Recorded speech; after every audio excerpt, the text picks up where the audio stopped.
Next, 10th problem.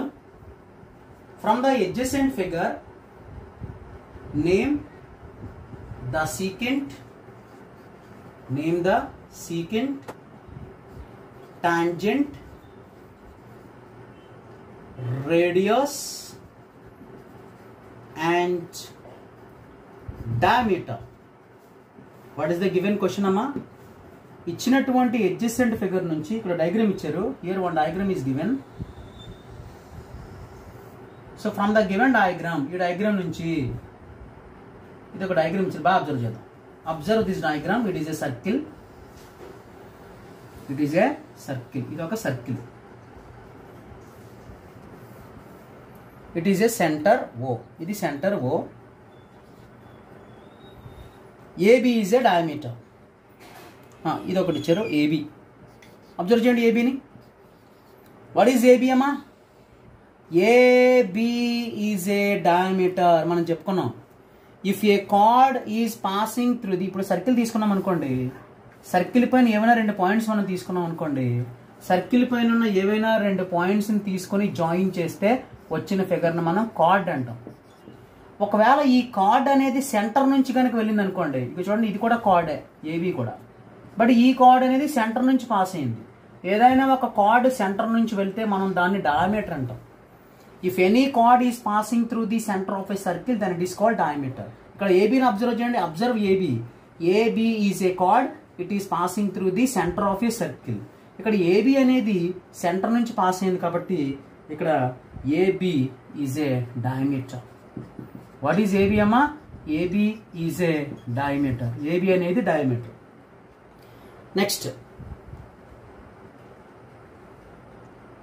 what is this line? What is this line? Observe this line.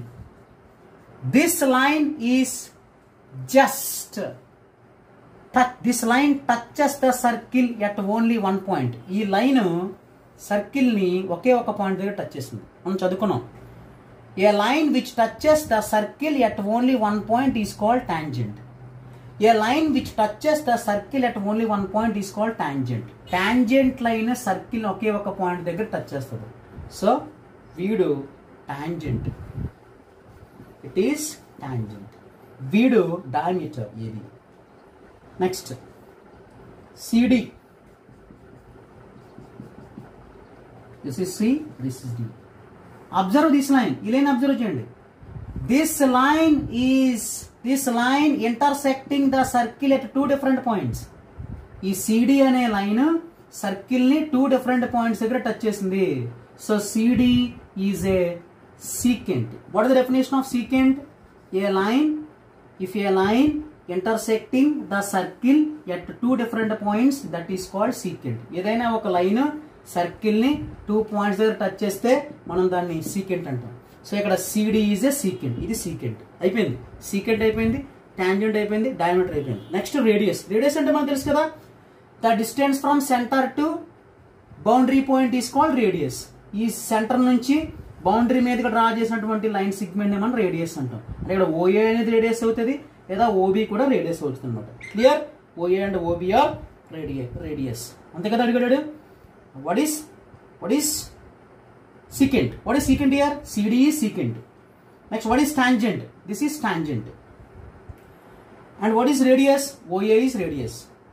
What is diameter? AB is diameter. That's all. Next, 11th question. The 11th question is, evaluate sin square 45 degrees plus cos square 45 degrees minus tan square 45 degrees. Amma, what is 11th question amma? Evaluate అంటే we have to find its value. దీని value find చేయాలి. sin square 45 degrees plus cos square 45 degrees plus, sorry, not plus, minus tan square 45 degrees. దీని వాల్యూని evaluate చేయాలి. Evaluate అంటే find అని.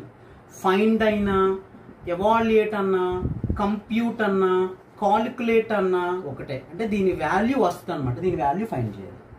Sign square 45 degrees plus cos square 45 degrees minus tan square 45 degrees value find చేయాలి. ఎలా find చేస్తాం? Trigonometric ratios use చేసి find చేస్తాం.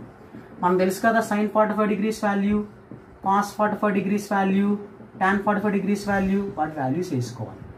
Sign 45 degrees value sin 0 0, sin 30 1/√2, sorry sin 0 0, sin 30 1/2, sin 45 1/√2, sin 60 √3/2, sin 90 1. Next cos 45, cos 0 1, cos 30 √3/2, cos 45 1/√2, cos 60 1/2, cos 90 0, tan 45, tan 0 0, tan 30 1/√3, tan 45 1, tan 60 √3/2, tan 90 not define. Values వచ్చినాయి కదా. sin 45 ప్లేస్లో 1/√2 వేయండి.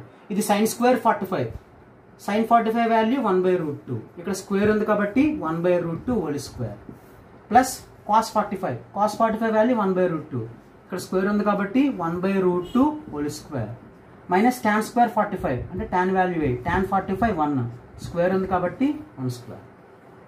ఈ square ఇద్దరికి చెందుతుంది. 1/√2 whole square అంటే 1 square by √2 square, plus 1/√2 whole square అంటే 1 square by √2 square, minus 1 square అంటే 1, 1 square value 1 by square root cancel 2, plus 1 square value 1 by square root cancel 2, minus 1.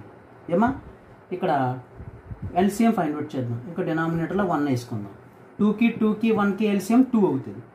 2 అవుతుంది కాబట్టి ఇక్కడ ఆల్రెడీ 2 ఉంది కాబట్టి న్యూమరేటర్ని డినామినేటర్ని 1తో మల్టిప్లై చేద్దాం. 1/2 ఇంటూ 1/1, ప్లస్ ఆల్రెడీ 2 ఉంది కాబట్టి 1తో మల్టిప్లై చేయండి. 1/2 ఇంటూ 1/1, మైనస్ 1 ఉంది 2 రావాలి కాబట్టి 2తో మల్టిప్లై చేయండి. 2/2, 1 1s are 1 by 2 1s are 2, plus 1 1s are 1 by 2 1s are 2, minus 1 2s are 2 by 1 2s are 2. డినామినేటర్లో 2 common తీయండి.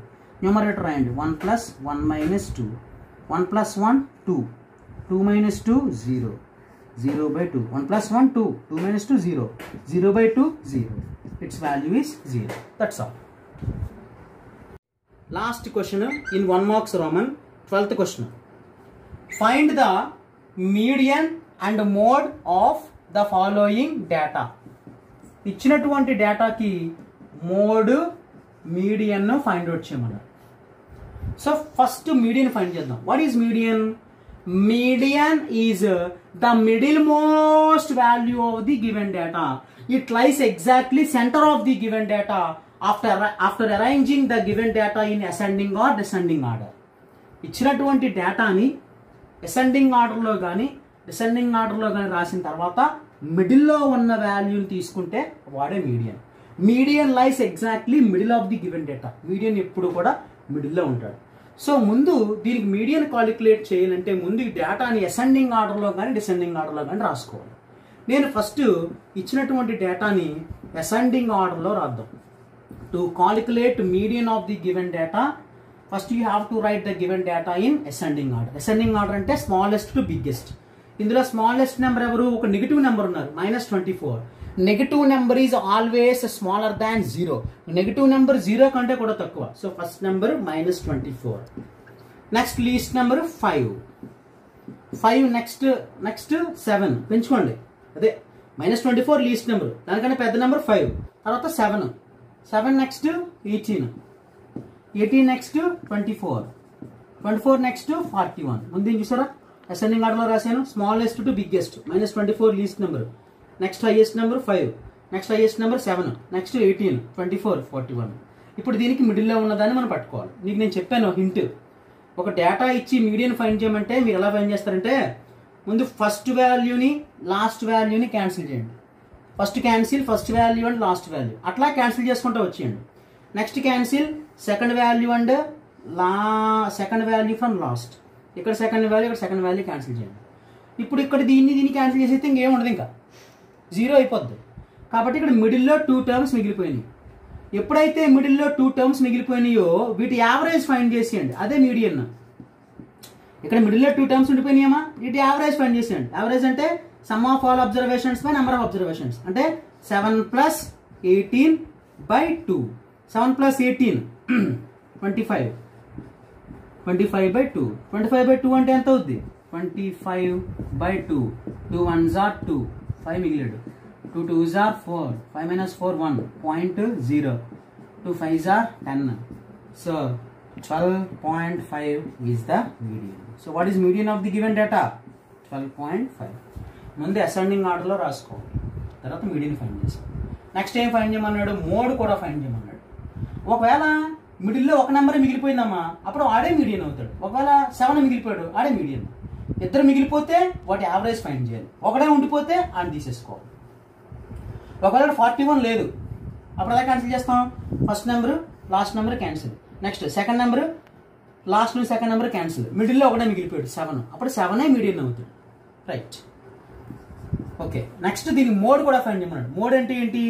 ఏ number which repeats highest times in a data, that is called mode. ఇచ్చినటువంటి డేటాలో ఏ number అయితే highest times వస్తుందో అదే mode. -24 n times వచ్చాడు, -24 comes 1 time. 5 n times వచ్చాడు 1 time. 41 n times వచ్చాడు 1 టైం. 18 ఎన్ టైమ్స్ వచ్చాడు 1 టైం. 7 ఎన్ టైమ్స్ వచ్చాడు 1 టైం. అంటే మోడ్ ఉండాలంటే ఆ అబ్జర్వేషన్ అట్లీస్ట్ 2 టైమ్స్ రిపీట్ అయి ఉండాలి. కానీ ఇక్కడ అన్ని కూడా ఒకసారి రిపీట్ అయ్యాయి కాబట్టి it has no mode. The given data has no mode. Mode does not exist. Mode ఉండాలి అంటే ఆ అబ్జర్వేషన్ అట్లీస్ట్ 2 టైమ్స్ అయినా రిపీట్ అయి ఉండాలి.